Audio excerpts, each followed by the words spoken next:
നമസ്തേ. സുഭാഷിതം.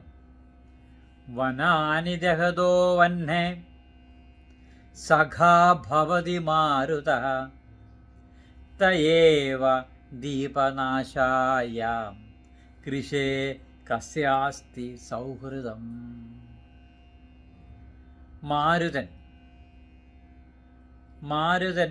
എന്ന് പറഞ്ഞാൽ അറിയാം, മന്ദമാരുതൻ, കാറ്റ്. അഗ്നിയുടെ കൂട്ടുകാരനായിട്ട് വനത്തെ ദഹിപ്പിക്കുന്നു അല്ലേ? അതേ മാരുതനായ അതേ കാറ്റ് ദീപത്തിന്, അതായത് ചെറിയൊരു വിളക്ക്, ചെറിയൊരു ദീപത്തെ കെടുത്തുന്നു. ഇതാണിതിൻ്റെ അർത്ഥം.